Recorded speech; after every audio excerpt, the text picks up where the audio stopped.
शक्ति के दिनों में हम शक्ति की आराधना कर रहे हैं, शक्ति की उपासना कर रहे हैं और खुद के अंदर ऐसी बहुत सारी शक्तियों को बढ़ा रहे हैं जिससे हमें जीवन जीने में काफ़ी आसानी हो जाए। यहाँ हम जो भी शक्ति को बढ़ाने की कोशिश कर रहे हैं वो हम सिर्फ अपने में शक्ति को बढ़ाने की कोशिश कर रहे हैं, लेकिन हम खुद में शक्ति जो बढ़ाएंगे उससे हमें जीवन में बहुत सारे फायदे होंगे। उससे हमारे रिश्ते सही होंगे, हमारी भावनाएं सही होंगी, हमारी हर चीज़ बहुत अच्छी हो जाएगी और हमें जीवन जीने में काफ़ी आसानी होगी। मैंने 3 शक्तियों के बारे में बता दिया है। पहला माफ़ी मांगने की शक्ति, माफ़ कर देने की शक्ति। दूसरा था कृतज्ञता की शक्ति और तीसरा था स्वीकार करने की शक्ति। इन तीनों शक्तियों के बाद हम आते हैं समझने की शक्ति। जैसा कि मैंने पहले भी बताया है कि आपको जितनी सारी भी शक्तियों का यूज़ करना है वो आपको खुद के अंदर करना है। आपको भी दूसरों को कुछ भी नहीं करना है, आपको दूसरों को नहीं समझाना है, नहीं परेशान करना है, आपको खुद के अंदर करना है। और ये सब चीज़ें बहुत बड़ी नहीं है, बहुत छोटी छोटी है, आप आराम से कर सकते हैं। आइए देखते हैं समझने की शक्ति क्या है। हम ये समझते हैं समझने की शक्ति वो है जो हम दूसरे हमें अपनी बात समझाते हैं और हम अपनी बात दूसरों को समझाते हैं, वो बात सही है। यहाँ समझने की शक्ति हम केवल खुद के लिए करेंगे। खुद के लिए समझने की शक्ति क्या है और हमें ये क्यों ज़रूरी है। तो समझने की शक्ति पहले हम क्या देखते हैं। समझने की शक्ति में हम खुद को समझते हैं। हम यहाँ पे अपने विचारों को समझेंगे, अपने एक्शन को समझेंगे, अपने सोच को समझेंगे, अपनी क्वालिटी को देखेंगे, हर चीज़ को खुद समझेंगे। हम ये देखेंगे कि हम कोई भी परिस्थिति का सामना कैसे करते हैं, ये हम समझेंगे। हम अपने बारे में हर चीज़ समझेंगे और ये समझना कैसे हो जाएगा, अवेयरनेस से। अगर आप खुद के प्रति अवेयर रहेंगे तो आप पूरी तरीके से खुद को समझ पाएंगे। कैसे समझेंगे, हम अपने विचारों के प्रति अवेयर रहेंगे, हम अपने एक्शन के प्रति अवेयर रहेंगे, हम क्या कर रहे हैं, हम क्या सोच रहे हैं। जब कोई चीज़ें हमारे सामने आती है तो उसके प्रति हम क्या करते हैं, क्या सोचते हैं, और दूसरे हमसे जब कोई सलाह मांगते हैं तो हम क्या करते हैं, और हम जब उसी परिस्थिति में रहते हैं तो हम क्या करते हैं। जब ये सब चीज़ें के प्रति हम अवेयर रहेंगे तो हम खुद को समझने लगेंगे। खुद को समझने की शक्ति में हम जब खुद को समझने लगते हैं तो हम देखते हैं कि हमें उससे क्या बेनिफिट होता है। मैंने आपको ये बताया था कि हम खुद को कैसे समझ सकते हैं, अवेयर से समझ सकते हैं। अब देखिए उसका प्रभाव क्या पड़ता है।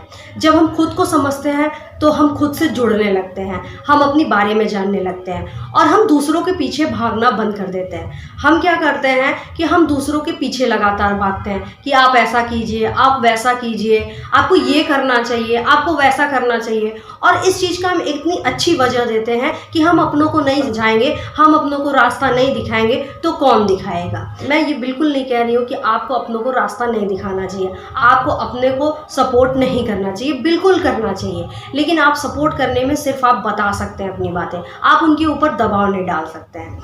जब आप खुद को समझने लगते हैं, सबसे अच्छी क्वालिटी आपके अंदर यही आ जाती है कि आप दूसरों को भी समझने लगते हैं, दूसरों के पीछे भागना बंद कर देते हैं और दूसरों पर उन चीज़ों का दबाव डालना बंद कर देते हैं जो उन्हें आप समझने लगते हैं ज़रूरी है करना। इसलिए आप खुद को समझिए। दूसरा क्या है कि जब आप खुद को समझने लगते हैं तो आपको अपनी क्वालिटी, कमियां, हर चीज़ पता रहती है। और जब आपको हर चीज़ पता रहती है और आपके सामने कोई भी अगर कुछ भी बोल देता है आपके बारे में तो आप परेशान नहीं होते, उदास नहीं होते, दुखी नहीं होते, गुस्सा नहीं होते, क्योंकि आप खुद के बारे में जान रहे होते हैं। तो आपके अंदर से यही भावना आती है, ये जो सामने वाला कह रहा है वो अपने व्यू से कह रहा है, वो अपनी समझ से कह रहा है, मैं जैसी हूँ वो मैं जानती हूँ। तो आपके अंदर ये सब चीज़ें आने लगती हैं। तीसरा सबसे ज़रूरी फ़ायदा क्या होता है, इस तरह का फ़ायदा है जो हमारे रिश्ते को और बहुत मजबूत ही कर देता है। हम जब किसी रिश्ते में आते हैं तो हम अपने आप को इंसान समझने लगते हैं और बताते हैं और दूसरों को ईश्वर या देवी मानने लगते हैं और उससे बहुत सारे एक्सपेक्टेशन कहते हैं। और जब हमारे बीच विवाद होता है तो भी हम यही कहते हैं कि मुझे समझो, मुझे समझो। तो जब आप खुद को समझने लगते हैं ना तो सबसे पहले यही कहना बंद कर देते हैं कि आप मुझे समझो, आप मुझे समझो, क्योंकि आप ऑलरेडी खुद को समझ रहे होते हैं और इसीलिए आप दूसरों को भी समझने लगते हैं। जब आप दूसरों को समझते हैं तो आपके अंदर ये भावना आने लगती है कि हाँ, जैसे मैं किसी चीज़ में परेशान हो सकती हूँ वैसे ये भी परेशान हो सकती है, जैसे मैं किसी चीज़ से इरिटेट होने लगती हूँ वैसे ये भी किसी चीज़ से इरिटेट होने लगती है। इसका करना मुझे कोई चीज़ बुरी लगती है तो अगर मैं भी यही चीज़ करूँगी तो इसे भी बुरा लगेगा। मतलब यहाँ समझने की शक्ति अगर आप में आ जाती है, आप खुद को समझने लगते हैं तो आप दूसरों को भी समझने लगते हैं, तो आपका रिश्ता क्या होता है वो मजबूत होने लगता है। तो इस तरीके से आपको बेनिफिट होने लगेगा। इसलिए अभी हम अपने अंदर समझने की शक्ति बढ़ाएंगे, और समझने की शक्ति में हम दूसरों को नहीं समझेंगे, हम दूसरों को अभी नहीं समझेंगे, वो अपने आप आ जाएगा। पहले हम खुद को समझेंगे, अपने विचारों को, अपने एक्शन को, अपने सोच को, अपनी क्वालिटी को, अपनी कमियों को, अपने शौक को, अपनी इच्छा को, हर चीज को, अपनी हॉबी को, हर चीज को आप समझेंगे कि मेरे अंदर क्या क्या है, कैसे है, क्या करना है। ये सब चीज़ें हम अपने अंदर समझेंगे। आइए हम आगे बढ़ते हैं, दूसरों को भी आगे बढ़ाते हैं, खुद खुश रहते हैं और दूसरों को भी खुशियाँ देते हैं। Thank you so much.